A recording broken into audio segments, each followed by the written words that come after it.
박용진 당대표 의원님 오셨습니다. 오늘 플랜카드를 보니까 이제 586 친문 이재명의 민주당을 넘어서 국민의 민주당으로 가자, 이런 이제 슬로건인데, 사실은 저는 이 슬로건에 전적으로 공감을 하고, 제가 한 달 전에 우리 지방선거 평가를 하면서 이런 비슷한 얘기를 했습니다. 민주당 위기다. 위기를 극복하려면 친문의 민주당, 586의 민주당, 이재명 민주당, 이 세 개의 강을 건너야 된다. 그래야 국민의 들판으로 우리가 갈 수 있다. 국민의 바다로 갈 수 있다. 이 강을 건너다가 뭐 좀 물이 젖을 수도 있죠. 익사만 안 하면 됩니다.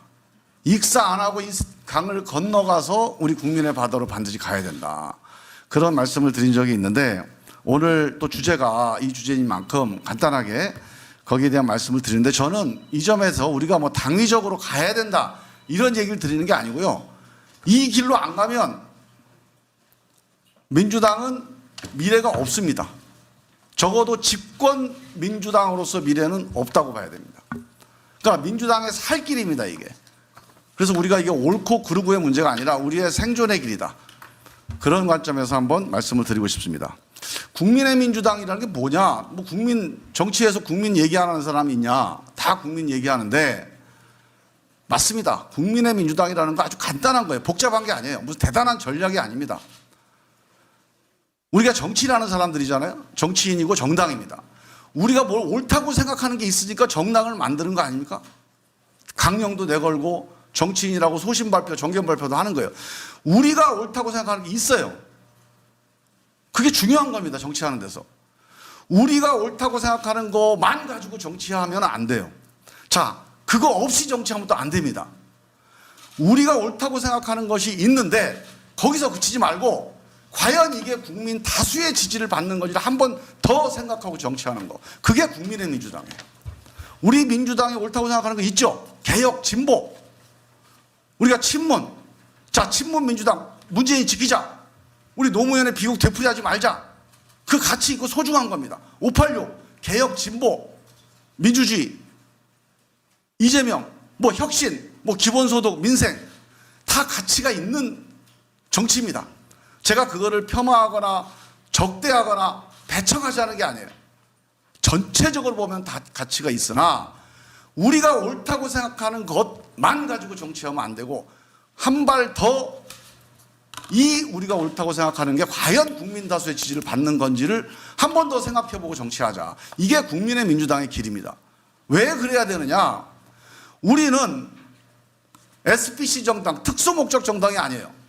무슨 뭐 환경당이나 아니면 기본소득당이나, 우리는 어떤 우리가 생각하는 목소리를 내고 이 목소리를 전달하기 위해서 정치하는 게 아닙니다. 집권을 해서 대한민국을 바꾸려고 정치하는 거예요. 우리는 집권을 목표로 하고 있는 정당입니다. 집권을 목표로 하려면 우리가 옳다고 생각하는 것만 가지고 안 되고, 한 발 더 나가서 이게 국민 다수의 지지를 받는지를 항상 생각하고, 만약에 지지를 못 받으면 어떻게 해야 될까요? 우리가 옳다고 생각하고 포기하면 됩니까, 그냥? 그럼 정치 뭐하러 해요?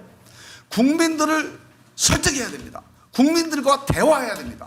이 대화와 설득의 과정을 얼마나 성실하게 하느냐에 따라서 국민을 감동시키면 국민의 민주당으로 가는 거고, 정했는데도 국민이 설득이 안 되면 기다려야 돼요. 또 해보고. 그게 국민의 민주당의 길입니다. 민주적인 절차를 안 거치면 국민의 민주당은 못 갑니다. 국민들은 그 정당이 민주적으로 운영되는지를 되게 중요하게 봐요. 그래서 민주적인 절차, 이게 깨지면 국민의 민주당은 못 간다. 그 다음에 내용도요, 우리가 이제 당원을 위한다고 그래서 당원이 모든 결정하자, 아마 이런 내용인 것 같아요. 근데 민주주의라는 게 단순히 다수결이 아닙니다. 다수의 결정만이 민주주의가 아니고, 다수의 결정이 돼 좋은 결정이 돼야 민주주의가 돼요. 그러니까 민주공화국이 200년 동안 경쟁력이 있는 거예요. 그냥 다수결로만 했으면은, 옛날에 그리스 때, 로마 때도 다수결 많이 했잖아요. 콜로세움에서 저 사람 죽일까 살릴까, 이거 다수결 아닙니까? 그래갖고 로마가 살아났나요? 단순 다수결이 중요한 게 아니라 좋은 다수결, 좋은 결정. 그 좋은 결정은 뭐예요? 토론하고 다수 결정을 해야 돼요. 토론하고 결정하는 이 결정이 안 되면 우리가 대의원제도를 그냥 하는 게 아닙니다. 토론을 제대로 하고 심사숙고한 다음에 결정하기 위해서 당원들이 수많은 당원들 하기가 어려우니까 대의원제도를 둔 건데 당원제도로 가든 대의원제도로 가든 중요한 건 토론하고 심사숙고하고 결정하는 이 민주적인 결정 이거를 흐트러뜨리면 안 된다. 우리 국민투표를 안 하는 이유가 뭐죠?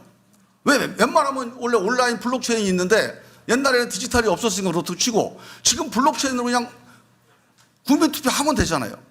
국민투표를 하게 되면 두 가지 문제가 있습니다. 모든 국민이 매사에 이렇게 심사숙고할 수가 없어요. 바쁘니까.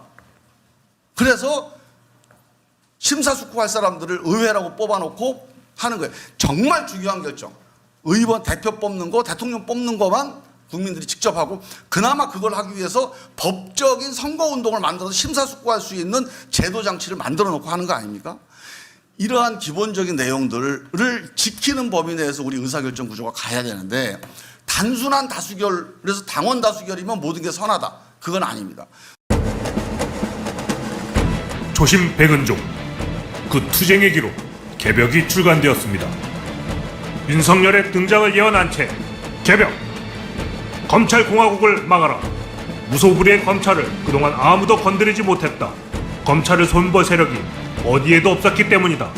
하지만 뛰는 검찰에 나는 국민이 있다. 전두환 군부 독재와 이명박근혜 정권마저 붕괴시킨 촛불 시민들이 그따위 검찰 출신 나부랭이들의 폭거에 굴하겠는가? 위기의 대한민국, 윤석열 검찰공화국에 맞서 싸운 촛불 시민들의 투쟁의 지침서, 초심 백은종, 국가와 민족을 위한 그 투쟁의 기록 개벽! 여러분의 지지와 성원을 기다립니다. 감사합니다.